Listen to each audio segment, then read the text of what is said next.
Et si le jardin d'Éden existait encore, caché quelque part sur Terre? Depuis des siècles, les théologiens, historiens scientifiques aient tenté de percer ce mystère. Et certaines découvertes pourraient bien tout changer. Où était réellement l'Éden? Pourquoi la Bible le décrit avec autant de précision? Et surtout, est-il encore accessible aujourd'hui? Vous allez voir que la réponse est bien plus surprenante que vous ne l'imaginez. Regardez bien jusqu'à la fin, car je vais vous révéler des indices troublants sur la véritable localisation du Jardin d'Éden. Que dit la Bible sur le Jardin d'Éden? Dans le livre de la Genèse, la Bible décrit l'Éden comme un jardin parfait, un lieu où Adam et Ève réussissent en harmonie avec Dieu. Il était nourri par un fleuve qui se divisait en 4 rivières, le Pichon, le Gihon, le Tigre et l'Euphrate. Le Pichon et le Gihon sont introuvables aujourd'hui. Pourquoi la Bible donne-t-elle autant de détails géographiques si l'Éden n'existe plus? Hypothèse 1. Un endroit réel, perdu après le déluge. Hypothèse 2. Une description symbolique d'un paradis spirituel. Les théories sur l'emplacement du Jardin d'Éden. Théorie 1. L'Éden en Mésopotamie, Irak, Turquie. Le Tigre et l'Euphrate coulent encore aujourd'hui en Irak.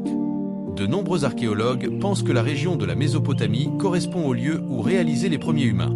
Certains textes sumériens parlent d'un jardin divin proche des fleuves. Problème, il manque le Pichon et le Gihon. Théorie 2. L'Éden en Afrique, Éthiopie. La Bible dit que le fleuve Gihon entoure tout le pays de Couche, et Couche est l'ancien nom de l'Éthiopie. Certains pensent que le Pichon pourrait être une ancienne rivière disparue en Arabie. Signe avertissement, mais pourquoi alors la Bible mentionne le Tigre et l'Euphrate? Théorie 3. L'Éden est sous l'eau? Atlantide biblique. Vague. Certains géologues affirment que le Pichon et le Gihon ont peut-être été engloutis après le déluge de Noé. Des images satellites ont montré d'anciennes rivières sous le désert d'Arabie. Ampoule électrique, et si l'Éden avait été détruit lors d'un cataclysme? L'Éden existe-t-il encore, mais caché? La Bible dit que Dieu a placé des chérubins et une épée flamboyante pour bloquer l'accès à l'Éden après la chute d'Adam et Ève. Est-ce une preuve qu'il existe encore, mais est devenu inaccessible aux humains? Jésus parle d'un nouveau paradis.